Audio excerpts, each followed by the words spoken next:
महिला आयोगाच्या आदरणीय अध्यक्ष आहेत. रुपालीताई, 4th वुमेन कमिशनने मला स्पेशल वुमन या कॅटेगरीत काउंट केलेला आहे. नुकतंच महिला धोरण आलेलं आहे किंवा तत्पूर्वीही आदरणीय चित्राताई त्यावर असताना ज्या या महिला व बाल विभाग आहे त्यावर काम करत असतात. या विषयावर चर्चा झालेली होती. मला स्पेसिफिकली एकच की 4th वुमेन कमिशनने जर मला विशेष महिला म्हणून दिलेला आहे तर आयोग म्हणून तुम्ही राज्याकडे मंत्रालयात आणि सचिवालयात ज्या सूचना देता की या पद्धतीने या महिलांना, तर या स्पेशल वुमेन मध्ये जसं एकल, विधवा, परित्यक्ता या महिलांसाठी एक स्वतंत्र अंमलबजावणी आहे की त्यांची डिग्निटी जपत त्यांच्या प्राथमिक गरजांची जबाबदारी ही इथल्या प्रशासनाने व्हावी आणि शासनकर्त्यांनी त्यावर भूमिका घ्यावी आणि प्रशासनाकरवी ते कर्तव्य पार पाडले जावे. महाराष्ट्रात दुःखद गोष्ट आहे, ऑन स्टेज सांगेल की आजच्या क्षणाला वेलफेअर बोर्ड गठीत होऊन 3 वर्ष कंप्लीट झाली आहेत.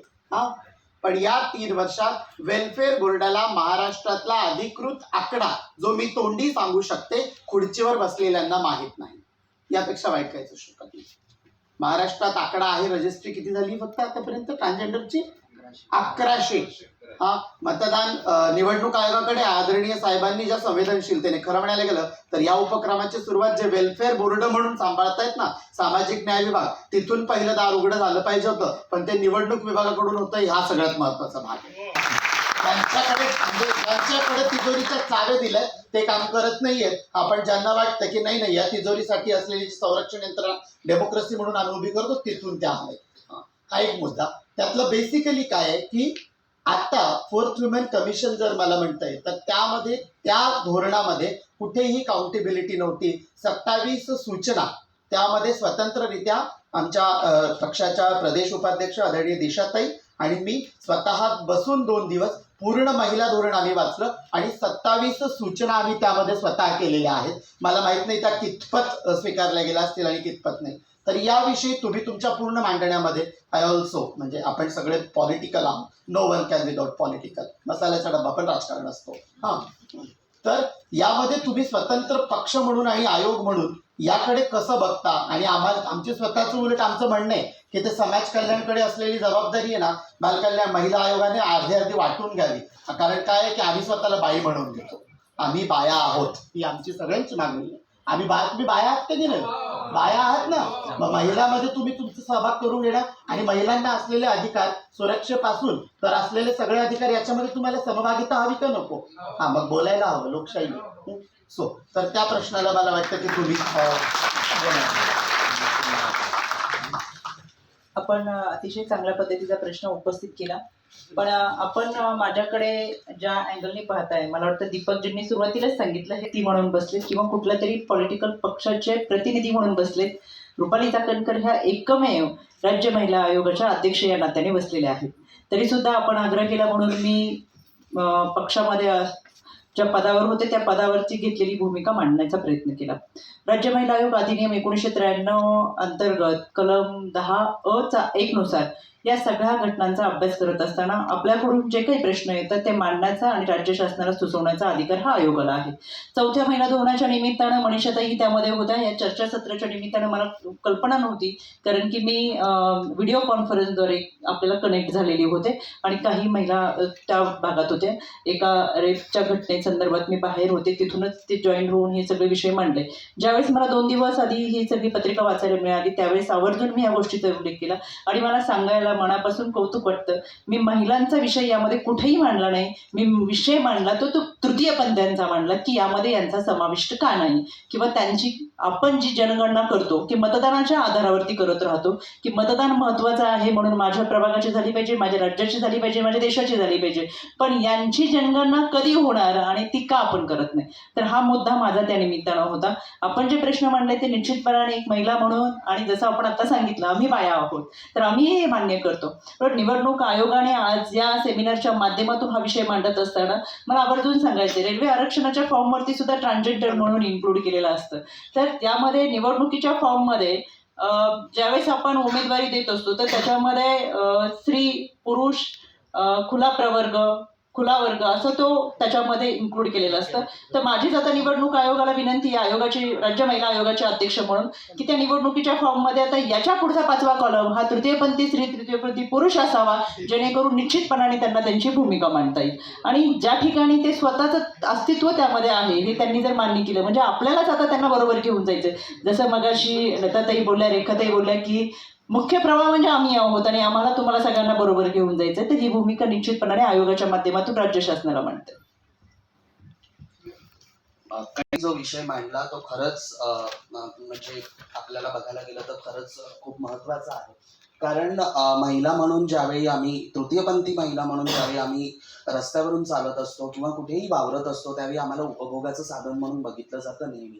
कारण आम्ही खूप इझीरित्या उपभोगाचं साधन बनत असतो, कारण आमच्यासाठी कायदेच नाही आहेत, कायदेविषयक तरतुदीच नाही आहेत. त्यामुळे आमच्यावर जरी उपभोगात्मक बलात्कार झाला किंवा बाकीच्या अजून कोणत्या हॅरासमेंट झाल्या तरी कायदे नसल्यामुळे समोरच्या माणसाला शिक्षाच होत नाही आणि मग ते त्या कचाट्यातून आसानीने सुटू शकतात हे त्यांना माहिती असतं. त्यामुळे आमच्यावर होणाऱ्या अत्याचारात वाढ होत असते.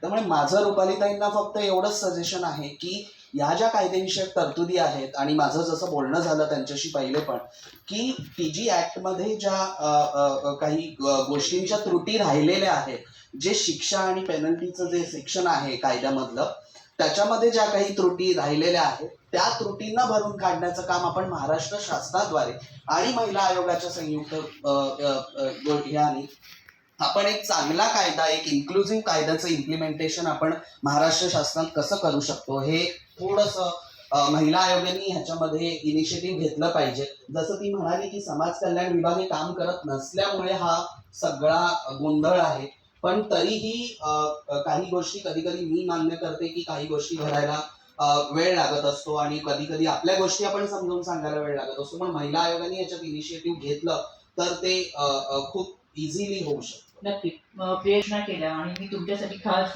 2019 म्हणजे ट्रान्सजेंडर ऍक्टचं हे सुद्धा घेऊन आले. याच्यामध्ये तो अभ्यासही केला हे सगळा विषय. शेवटी विक्टिमच्या बाबत जो कोणी आरोपी असेल तर त्याला ट्रान्सजेंडरवरती एखादा अन्याय झाला तर त्याचा शिक्षेचा कालावधी हा काही कमी आणि इतरांसाठी तो शिक्षेचा कालावधी सेम व्यक्ती सेम अन्याय असेल तर शिक्षेचा कालावधी हा मोठ्या प्रमाणात. ही जी इक्वॅलिटी कुठेच नाही आणि आपण इक्वॅलिटीवर भाषण करतोय त्याच्यामुळे आपल्या वागण्यामध्येच विषमता आहे. म्हणूनच मला असं वाटतं हे व्यासपीठ फार महत्वाचं आहे की आम्हीच वागायचं वेगळं ठरवलं, म्हणजे वागणं वेगळं आणि बोलणं वेगळं आहे आणि कागदावरचं लिखाण वेगळं आहे. त्याच्यामुळे जर याच्यामध्ये बदल करायचा असेल तर शेवटी विक्टीम ही विक्टीम आहे, आरोपी हा आरोपी आहे. त्याच्यामध्ये जी शिक्षा या माध्यमातून होणार आहे त्याचा कालावधी हा सारखाच असला पाहिजे, तो त्या व्यक्तीनुसार ठरवता गेला पाहिजे. त्याच्यामुळे निश्चितपणाने आपण सांगितलं की तृतीयपंथीच्या संदर्भात एखाद्या बलात्काराची घटना घडली तर आरोपीला 6 महिन्यापासून 2 वर्षाच्या कालावधीची शिक्षा आणि इतर घटनांमध्ये हा कालावधी कधी कधी त्या घटनेचं सत्य परिस्थिती पाहिल्यानंतर जी दिली जाणारी फाशीपर्यंतची शिक्षा या सगळ्या घटनेचा अभ्यास करताना हे इक्वॅलिटीनुसार ट्रान्सजेंडर मेंबरवरती जे अत्याचार होतात ते इतरांसारखेच असले पाहिजेत आणि त्यासाठी राज्य महिला आयोग निश्चितपणाने पुढाकार घेईल. यानंतरचं आमचं सेमिनार जे आहे मला असं वाटतं आम्ही अनेक वेळा आपल्याला सहभागी करून घेण्याचा प्रयत्न करत आहोत, पण ट्रान्सजेंडर मेंबरचे अनेक प्रश्न सोडवण्यासाठी राज्य महिला आयोग हे निश्चित पॅनलच्या माध्यमातून आपले विषय घेऊन हे राज्य शासनाकडे थँक्यू. मला जरासं एक बोलायचं होतं याच्यामध्ये की विक्टिम येतो तेव्हा आम्ही तो स्त्री आहे का पुरुष आहे का ट्रान्सजेंडर आहे बघत नाही. मला असं वाटतं की इथे खूप मोठी बोंब आहे.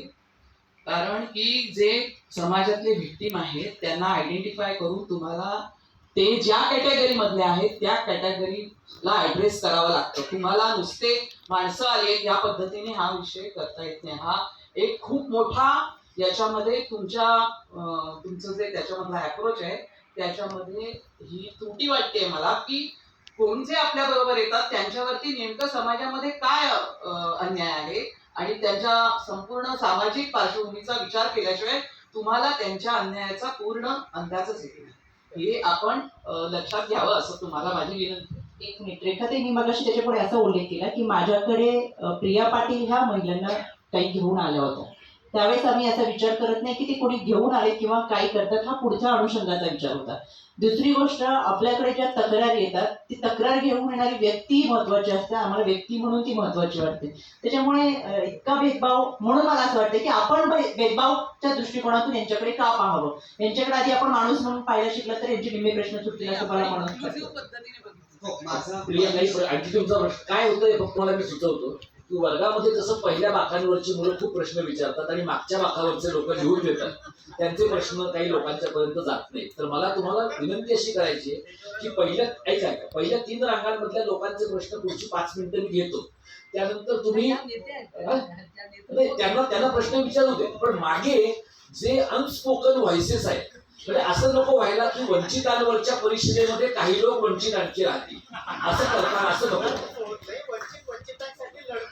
नाही, तुमचे प्रश्न घेऊच या आपण, फक्त ज्यांचे प्रश्न माझ्याकडे आले तेही घेऊया. माझ्याकडे एक शेवटचा प्रश्न आहे मनीषाताईंचा. मनीषाताई, आपण विधिमंडळाच्या सदस्य आहात. माझा खूप वेळी म्हणजे आम्ही माननीय सामाजिक न्याय मंत्री जे होते धनंजय मुंडे, त्यांनाही ही गोष्ट सांगितली होती की आपण विधिमंडळाचे सदस्य म्हणून आपण ही तरतूद करून घेऊ शकतो का कायद्यामध्ये, की आणि ही तरतूद करून घेतली पाहिजे. मी का विचारणार नाही, कारण आपण जर कला, सांस्कृतिक आणि क्रीडा या क्षेत्रातून अगर लोकांना त्यांचं रिप्रेझेंटेशन म्हणून विधान परिषदेत पाठवत असतो, तर एक तृतीयपंथीयांचं सदस्यत्व विधान परिषदेत का नसावं?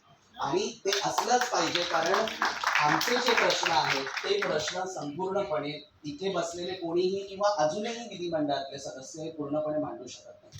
त्यांचे प्रश्न अगर प्रभावीपणे कोणी मांडू शकत असेल आणि त्याच्यावरती उपाययोजना करण्यासाठी सुद्धा, घटनात्मक तरतुदी करण्यासाठी सुद्धा अगर कोणी सुचवू शकत असेल, तर ती फक्त एक तृतीयपंथी व्यक्ती आहे. त्यामुळे ते एक तृतीयपंथी व्यक्तीचं जे सहभाग आहे तो त्या कायदेमंडळात असला पाहिजे, त्या विधिमंडळात असला पाहिजे. त्यामुळे ह्या कला, संस्कृती आणि ह्या सगळ्या गोष्टींसोबत तृतीयपंथी व्यक्तीला सुद्धा तिथे स्थान देण्याचं काम आपल्या. याबद्दल मी असं बोलू इच्छिते की आपल्याला जे रिप्रेझेंटेशन पाहिजे, तर मला असं वाटतं ते ग्रामीण लेवलपासून झालं पाहिजे. आणि कारण ज्या मूलभूत गरजा आहेत, अन्न, वस्त्र, निवारा, शिक्षण, या मला वाटतं ग्रासरूटपासून चालू झालं पाहिजे. मग ते ग्रामसेवक किंवा reservation should begin from there. पहिले सुरुवात आपण तिथून तर करूया, कारण शेवटी रिझर्वेशन हा खूप क्लिष्ट आहे. आपण पाहतोय की अनेक समाज आज रिझर्वेशनसाठी त्यांच्या कोर्टामध्ये केसेस प्रलंबित आहेत. आणि अर्थात ही तुमची कल्पना किंवा तुमची सूचना अत्यंत उत्तम आहे की या कम्युनिटीला देखील कुठेतरी आवाज मिळाला पाहिजे. तर माझं वैयक्तिक मत आहे, मी हे पक्ष म्हणून म्हणत नाही, की हे जे रिप्रेझेंटेशन मिळायचं असेल तर मग ते स्थानिक स्वराज्य संस्थेपासून मिळायला पाहिजे.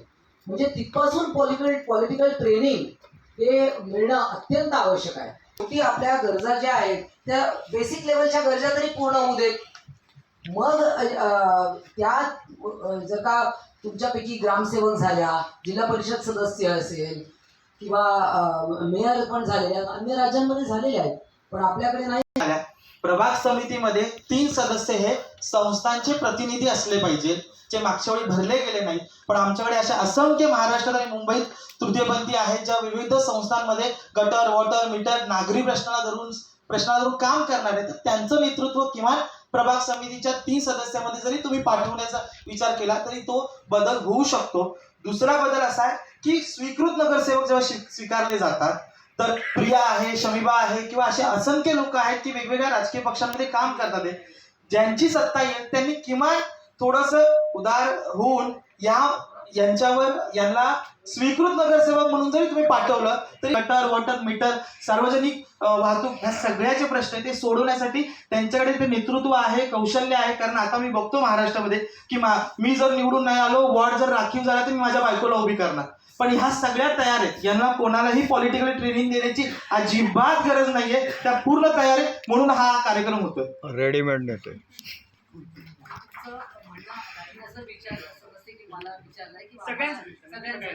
तर याचं उत्तर माझ्याकडे असं आहे की आमच्याच मनाची दरवाजे आम्हाला उघडण्याची गरज आहे. कदाचित याकडे आम्हीच कधी पाहिलं नाही, आणि याबद्दल आमच्या मनाच्या ज्या दरवाज्या खिडक्या आहेत त्या आम्हीच अजून बंद करून ठेवल्या आहेत.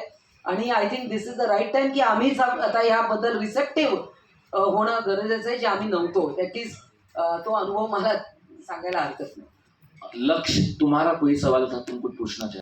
नमस्कार। माइक चालू नहीं है लक्ष्य। नमस्कार, मेरा नाम लक्ष्य है और मैं खुद को जेंडर क्यूअर आइडेंटिफाई करता हूँ।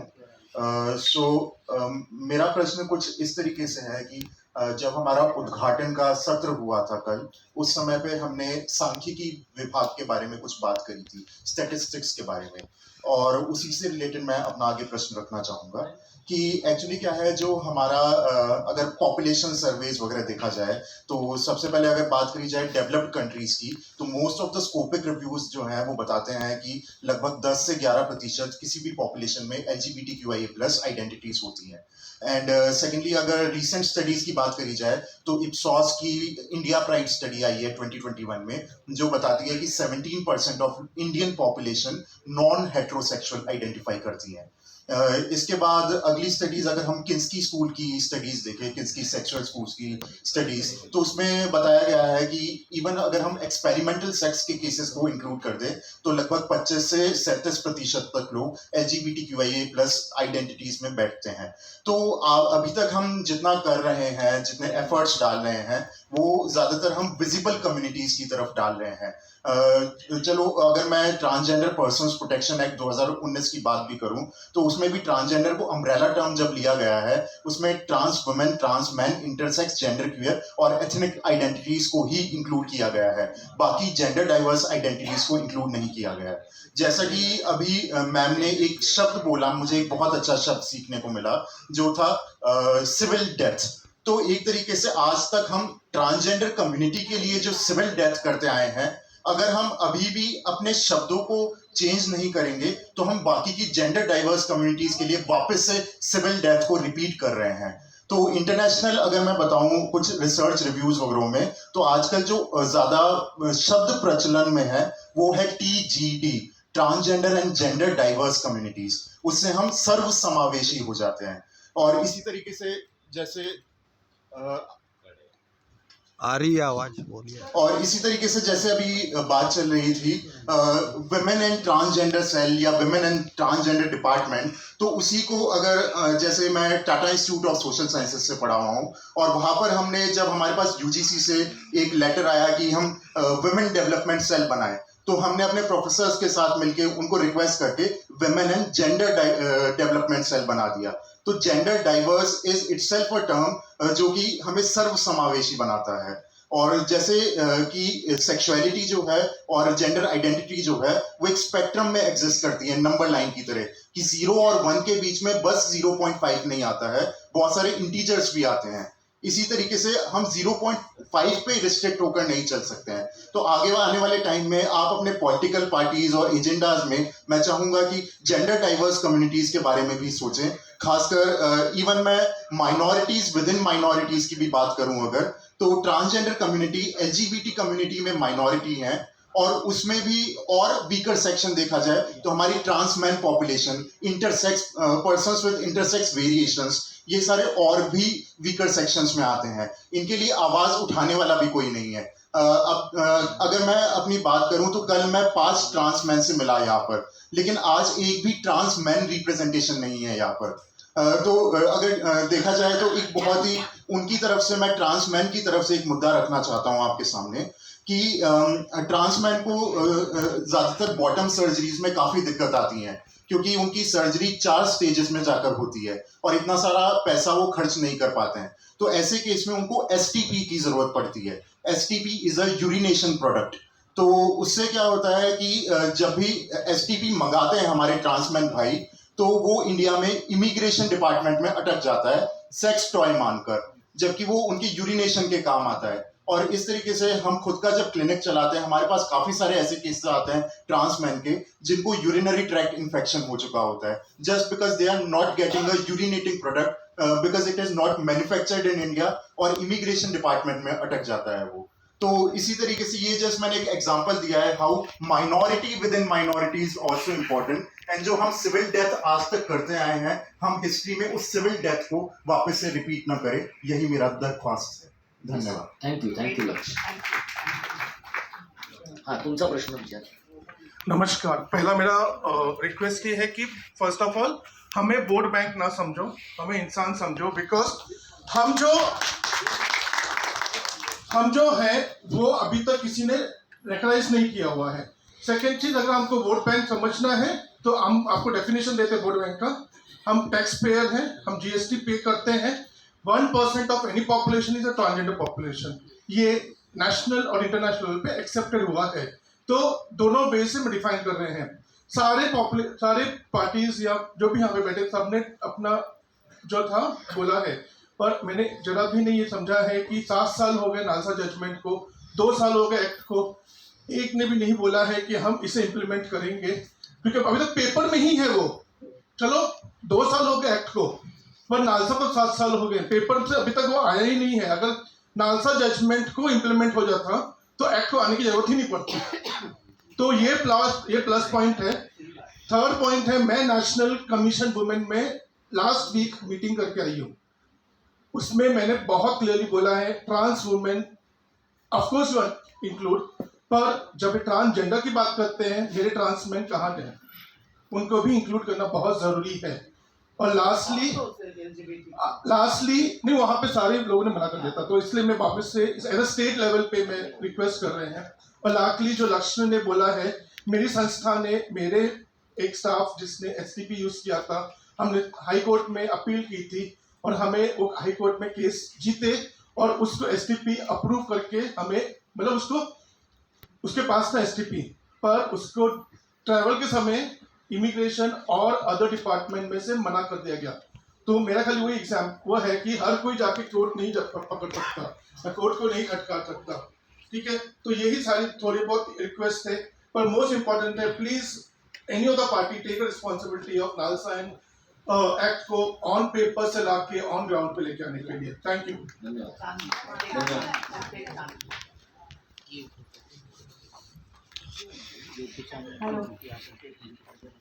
व्यासपीठावर उपस्थित असलेले सर्व मान्यवरांना खरंच मनापासून मी आभार आणि धन्यवाद करते की तुम्ही आज लोकशाहीतल्या तृतीयपंथीयांच्या ह्या सोहळ्याला सहभागी झालात.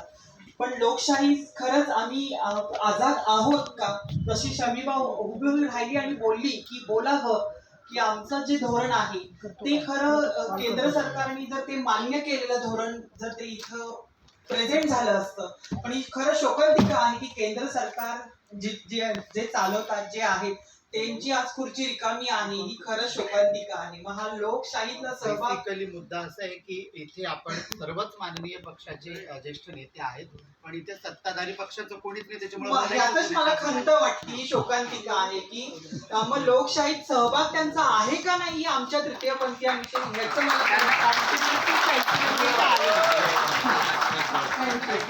आणि माझा प्रश्न खूप साधा आहे.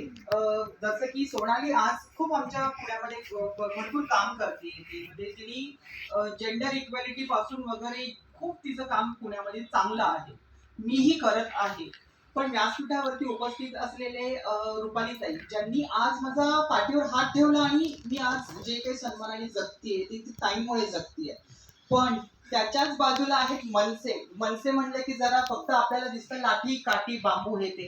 तर माझा अगदी छोटासा प्रश्न आहे तुम्हाला, जास्त नाहीये. तर मुंबई वाशी नाक्याला एका सेक्स वर्क करणाऱ्या ट्रान्सजेंडरला मनसेच्या पदाधिकाऱ्यांनी मरेपर्यंत मारलं आणि ICU मध्ये त्याला ठेवण्यात आलं, नंतर त्याच्यावरती काही इलाज उपाय केले नाहीये.